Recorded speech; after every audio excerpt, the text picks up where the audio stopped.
What's going on, guys? In this video, I'm going to be covering all of the different skills in Animation Throwdown: The Quest for Cards. We're going to dive in and break down each and every skill in the game and go over what they do, what game modes they're best for, when they'll activate, when they won't activate, and how they interact with each other.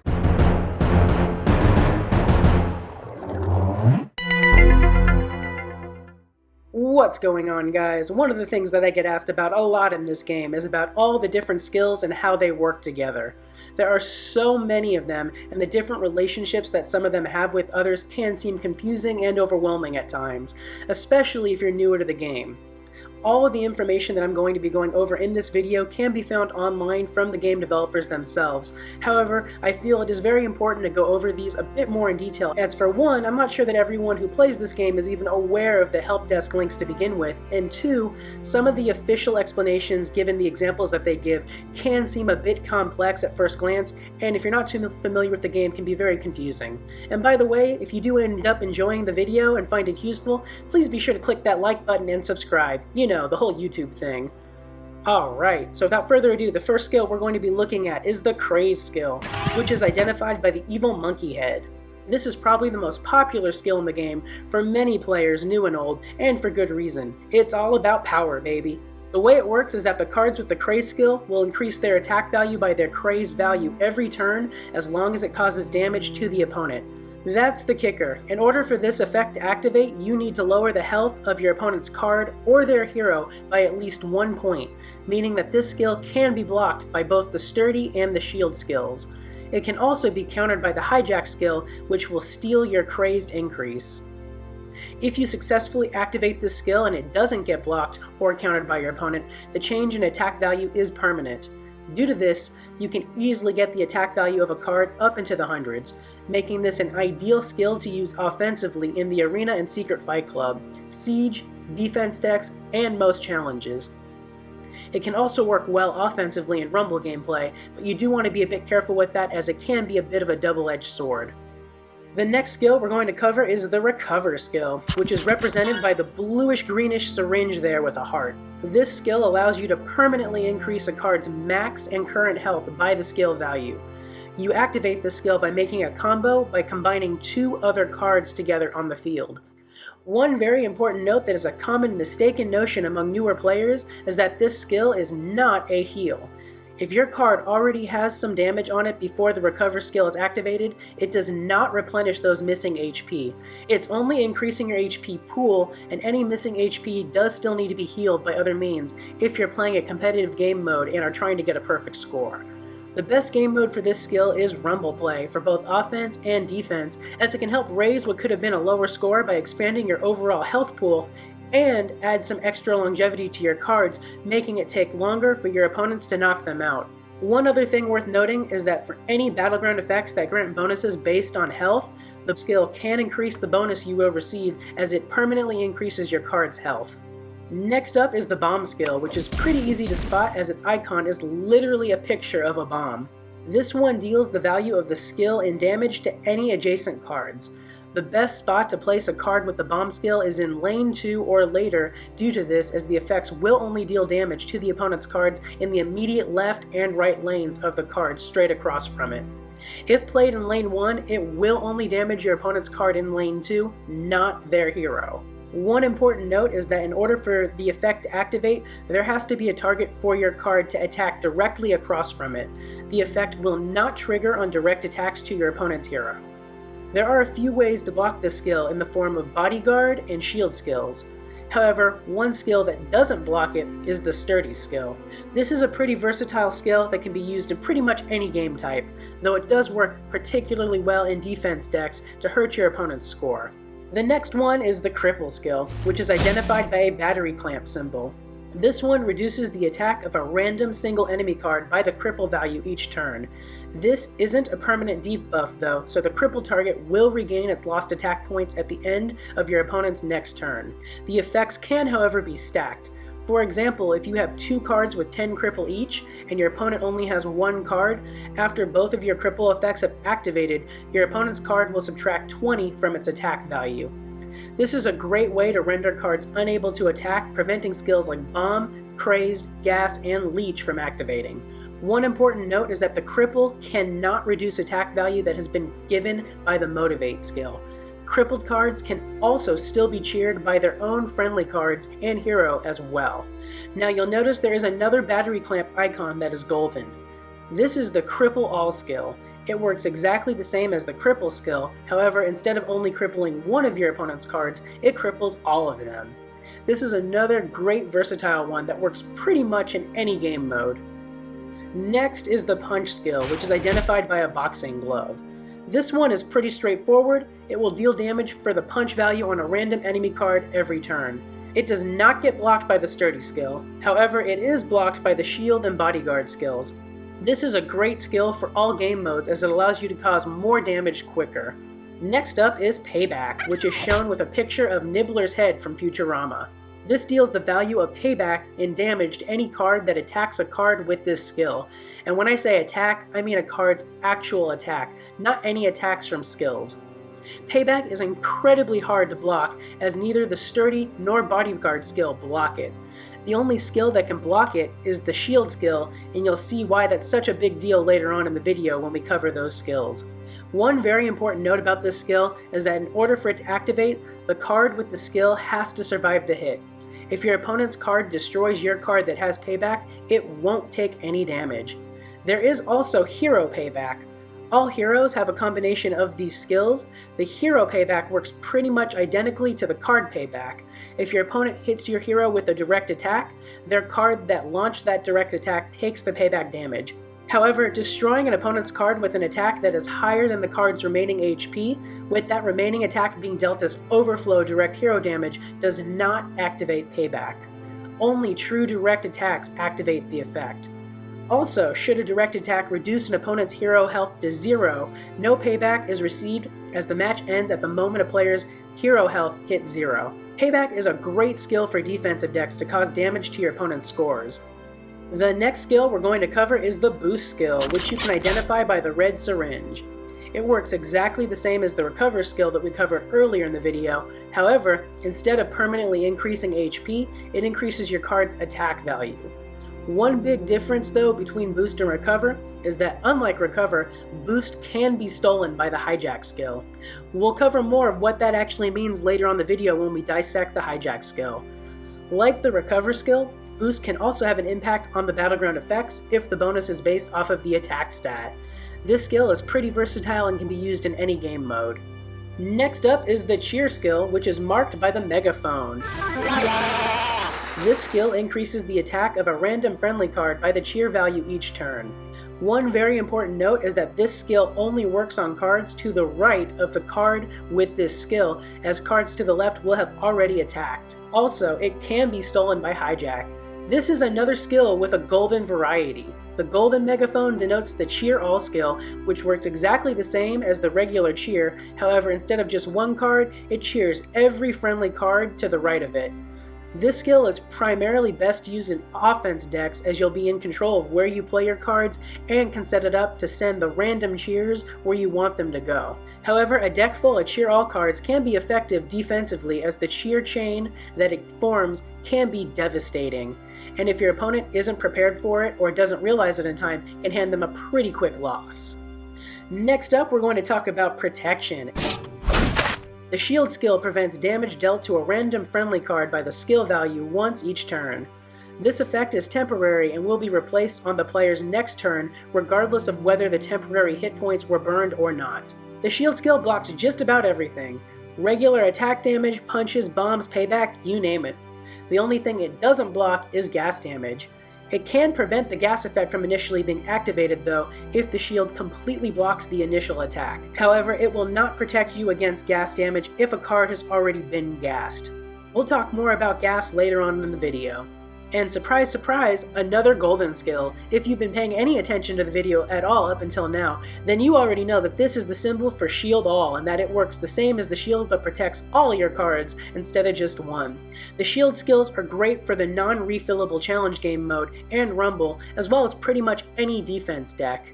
This next skill is one of the few ways you can actually heal up your cards to recover lost HP. The Leech skill is identified by the alien brain slug from Futurama.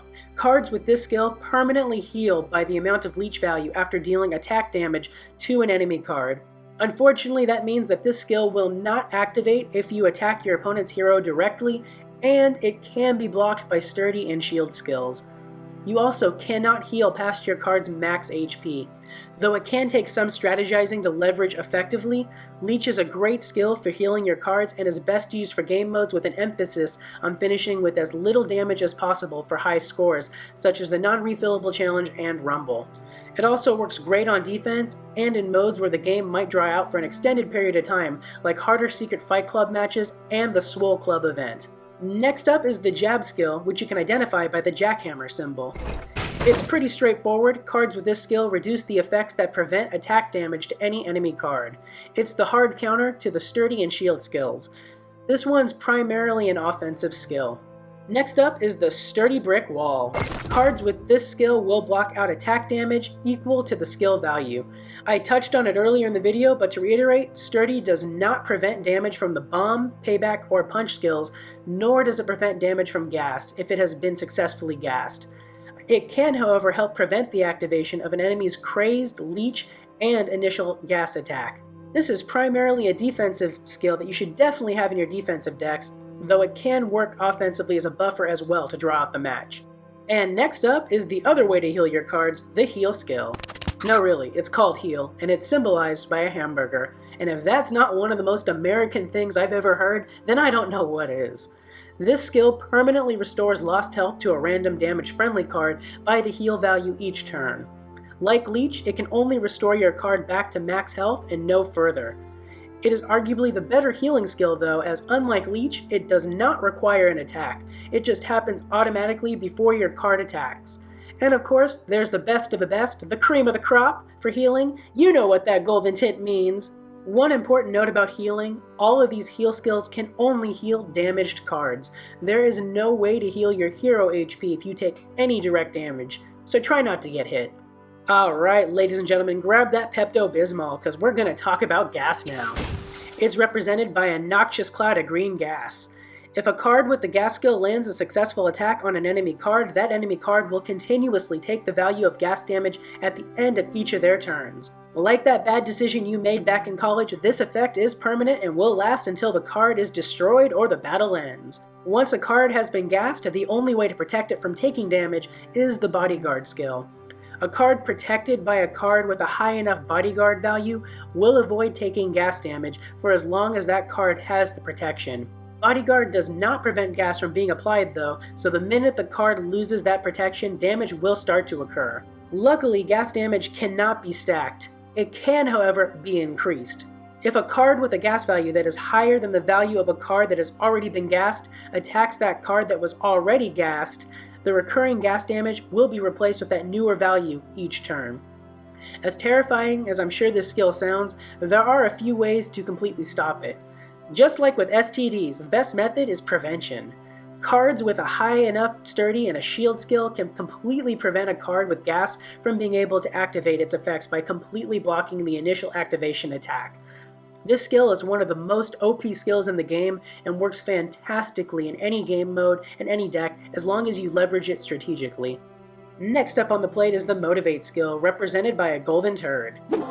Cards adjacent to a card with this skill are granted extra attack by the amount of the skill value. It's important to note that this is not a permanent effect and the effect can be stolen by hijack. The attack gained, however, cannot be crippled, which is nice, and the effect can stack on a card between two cards with Motivate. So for example, if you have a card in lane 1 with 5 Motivate, and a card in lane 2 with 5 attack, and a card in lane 3 with 5 more Motivate, card number 2's attack becomes 15, assuming the enemy card opposite it doesn't have hijack. This skill activates as soon as the card is played, so if the Motivate is applied to your card before an opponent can play a card with hijack to counter it, the extra attack will not be stolen. If the card with Motivate is destroyed or comboed without an active Motivate skill, the adjacent cards are no longer motivated and lose that extra attack. If the cards combo do have an active Motivate skill, that Motivate effect will be reactivated upon playing. In my previous example of an opponent playing a card with the hijack skill too late, if that card is still opposite the motivated card that it missed hijacking previously, it will hijack this newly activated Motivate effect, so reapply with caution, my friends. Similar to the bomb skill, due to the nature of the effect, it is most effective when played in lane 2 or further. Motivate is pretty versatile and works across all game modes and deck types. It's another skill that can really trip an opponent up on defense, though, if you have a whole deck of them. You've been hearing about this next one a lot throughout the video, hijack, which is represented as Bender from Futurama's arm, because of course it is used to steal the skill value amount of an attack from boost given to an opposing enemy card, then gives that attack to itself. It can steal attack from Motivate, Cheer, Boost, and Crazed. It's important to note that it will only steal attack from the card directly across from it, and that the attack stolen is only temporary. The card with Hijack's attack will return to its original attack at the end of the player's turn. The effect can be activated multiple times though, so it is possible to hijack multiple sources of an attack on the same turn, as well as hijack the targets again and again on all subsequent turns. One note to make in regards to the boost skill though, any amount of boost that is hijacked is permanently lost from that card that has the boost skill. This is one of the best defensive skills to run, as it forces your opponents to play cards later than they normally would have preferred down their card lines. It's a great way of keeping a lid on enemy cards' attack values, and it can even be good to keep a few of these on offense to protect against any crazers your opponents might be running on defense. And next, we have probably the most useless skill in my opinion, Give. Accurately portrayed as a paper airplane. This one is pretty cut and dry. It grants a particular skill of a certain value to a random friendly card each turn. It is a temporary buff that gets completely replaced at the beginning of each of your turns. This is the only skill in the game that does not apply to cards. It is a skill used exclusively by heroes only. Their skills and amounts granted vary by hero and hero level, but my advice is to pick heroes that give useful skills like Shield, Bodyguard, and the like. And speaking of Bodyguard, that's the last skill. It's represented by a wooden fence. This is one of the most useful defensive skills in the game. As soon as the card is played, it protects the card with the skill, as well as the adjacent cards from being affected by enemy skill damage. It blocks the first value of the amount of damage from bomb, punch, and gas, and best of all, it doesn't deplete after blocking damage. So for example, if a card that has 5 bomb, 5 punch, and 5 gas attacked a card that was only protected by 5 bodyguard, none of that damage from those skills will break through. The only thing bodyguard won't block is payback, because payback is a bitch. It also doesn't block attack damage. It's also important to note that the effect is not permanent. If the card with this skill is destroyed, the adjacent cards are no longer protected. Another important tidbit is that the bodyguard value cannot be stacked. You can protect your entire card wall by playing a card with bodyguard every other card. However, any card that shares 2 adjacent bodyguard cards or has bodyguard itself will be protected by the highest value of the set. I mentioned this as one of the best defensive skills in the game, but honestly, you're going to want some bodyguard on offense too, just in case. Now that's it for all of the skills, but you might be wondering, what are those 2 other icons that I didn't go over? Those are skill modifiers. Not all the time, but sometimes skills are notated with these special symbols which dictate how the skill can behave. If a skill is notated by the yellow star, it means that the skill can only affect other cards of the same trait as the skill card. For example, an armed card with that notation over the heal skill on it will only heal fellow armed cards. Now, if a skill is notated by a blue triangle, that means the skill can only affect cards that are from the same show as that skill card. For example, a Futurama card that has a cheer with the blue triangle will only cheer fellow Futurama cards. And finally, as a thank you to those of you who stuck it out to the very end of the video, I'm going to give you what I consider to be one of the best tips to know when it comes to skills in this game.